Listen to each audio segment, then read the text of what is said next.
would you say to someone who's kind of addicted, Yep. you know, to always, they're always trying to find that next high, or you know, that next, I don't know how to describe this, but like... I understand. Do you understand? I understand what you're saying. Yeah. Okay.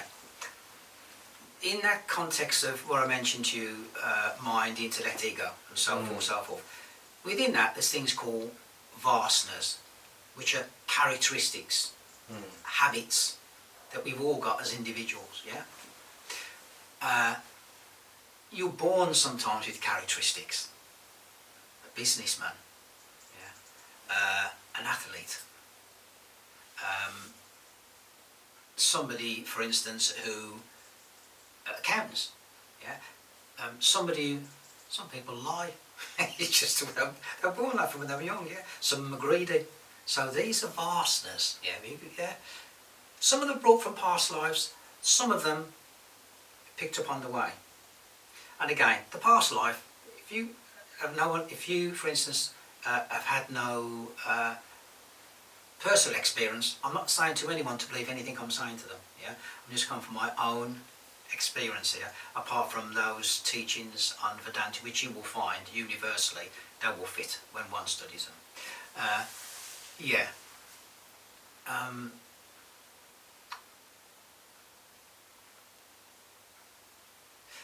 Yeah, the vasanas. Now, these characteristics that we've got, what Vedanta explains, yeah, it explains to you that if you've got certain characteristics, through your life, which is very obvious, yeah, you're going to come up against different obstacles, yeah, due to your makeup.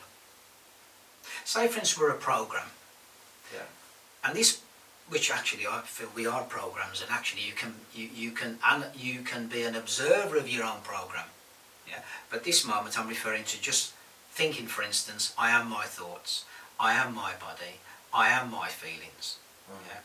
Now, if you think you're that, yeah, you're going to drive your body that way. You're just going to go along with what you feel, what you think, yeah. As I say, the habits you've got. And it can get you into a lot of trouble. And a lot of people get into a lot of trouble. A lot of us get into a lot of trouble until somebody points out to us that we're not the program. This is what the ancient teachings explain to you, yeah? Is that you're not your thoughts. And why do I feel I'm not my thoughts? I'm not my thoughts because quite often, and I've spoke to thousands of people about this, and they agree, and I say to them, sorry, how often do you say to yourself at the end of the day, I have all these thoughts coming to me? Who is the me? When you go to do something, and you make a mess of it, you go, I know I shouldn't have done that. Well, who knew that you shouldn't have done it? Yeah. Who is this knower? Yeah. Vedanta explains this knower into well details, and it's, let me say, it's simple, not complicated. And the reason why it's difficult, yeah, because it is simple. So, if people think they're the thoughts, and they are the feelings, and they are the body, and they're not recognising there is a part of them that's observing them. That's the part I spoke earlier, that when you do something, you know it's wrong. You have thoughts coming to you, and who's the you? That is the observer again. And so the observer, which is yourself, observe the real self, the core of yourself, observing yourself. Yeah. Now, another explanation of Vedanta about the observer is 3 states of consciousness, meaning here, waking, yeah. I'm not my thoughts, as I've said before, not my body, and I'm not my feelings. I am the observer of them. So how are you not your thoughts? Because they come to me. My thoughts change, and I don't change. My body changes, I don't change. Okay. Yeah? How many elderly people turn around and say, oh, I'm getting up, my body's getting old, but I'm not. How many times have I heard that? Yeah. Your feelings, you know, people are tied into their feelings. But if they actually stood back and recognised how they're observer of the feelings, yeah, your body changes, your thoughts change, your feelings change, but you as an observer don't change. You're there all the time, observing yourself. This is very simple, but one does have to study this, yeah? Because it's, when I heard it, I'm going, what is this person telling me? I'm an observer. I'm not. I'm Marcus. I'm not an observer. I'm my body. I was a baby and I was a baby and I watched my body grow. And then he says, yeah, you watched your body grow. Who is the you? So I'll just go back to this. I mentioned about I'll go for that waking state, which is now. Waking state, I'm not my body, it changes. I'm not my thought, it changes. I'm not my feelings, it changes. I am the observer of that. Now, dreaming state, when I sleep, well, when the body sleeps, I'm still there. Because I'm watching the dreamings. I'm watching what's going on. Now, I won't go into detail here. There's times you can be asleep and you could be travelling round in your spirit body. We have a spiritual body, but this is not the subject at this time. You could be travelling around and different things could be happening in that dream. Yeah? In that state. But I'm not talking about that. I'm actually talking at this moment about dreaming. Yeah. So I'm watching the dream, and then when I wake up the next day, I turn around to my friends, partner, and say, "Oh, I seen this last night. I was doing this and doing that and doing that."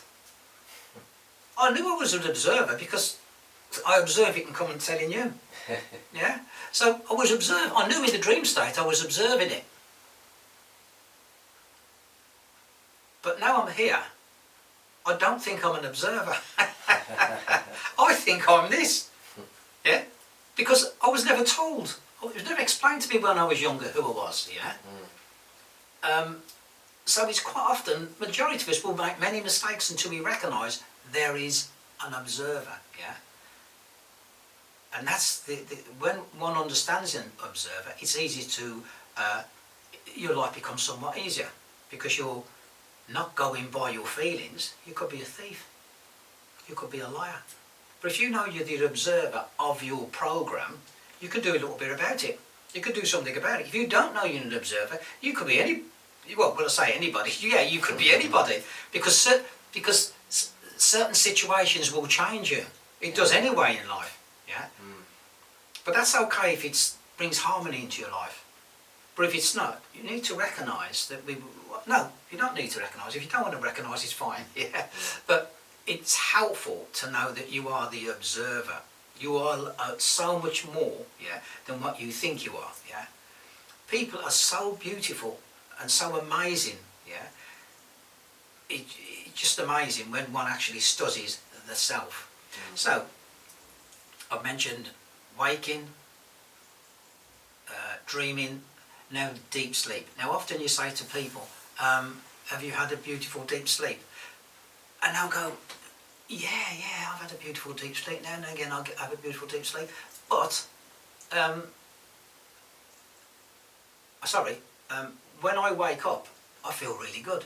I say, is that the reason why you know you had a good sleep?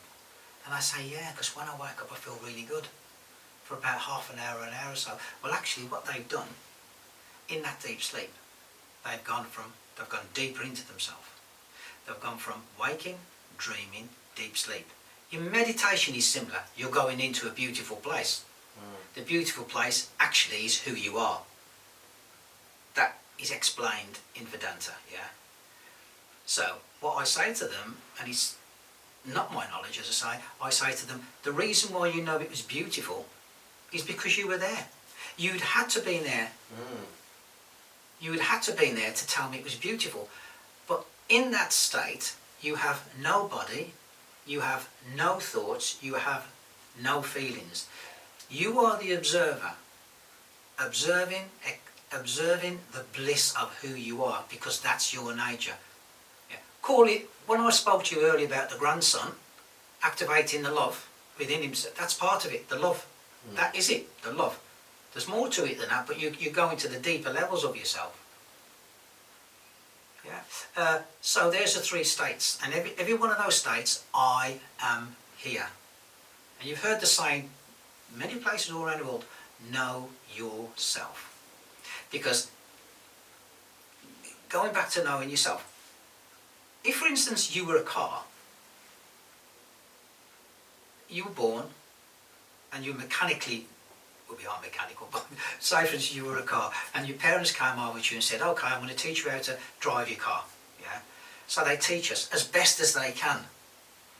So we go off in life driving around and we hit so many things, we have so many problems because we don't know how to drive the car. The parents came over to us and done their best as to teach us, because whatever they were taught, they're passing to us. And they're doing their best.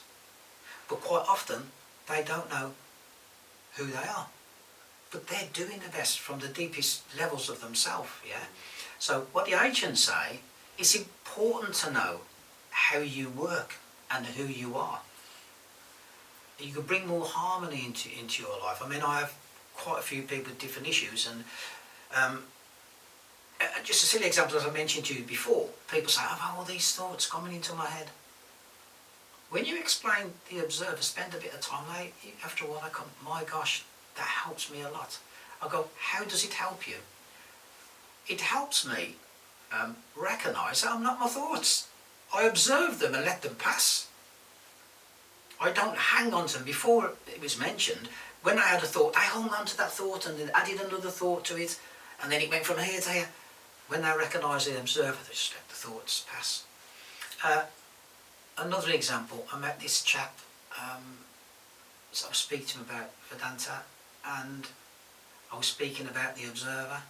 I seen him about 6 weeks after, and he came over, he said, thank you for that information. I said, well, it's not mine. I've just passed it to you. It was given to me. And I said, well, he said, it helped my life so much after I understood I was an observer. I said, in which way? He said, well, me and my wife were constantly arguing. He said, it was getting really bad. He said, I didn't tell you at the time. He said, but after I got to understand who I am, the observer, when me and my wife got into an argument, he said, she'd say something, and normally my program would react in a certain way, because that's where I'm, yeah. He said, I would react, then she would react, then I would react. He said, well, I realised, as I realised I'm an observer, I sort of stood back, analysed myself, because I was about to say something, but I analysed myself, yeah. And then I spoke differently and approached it differently.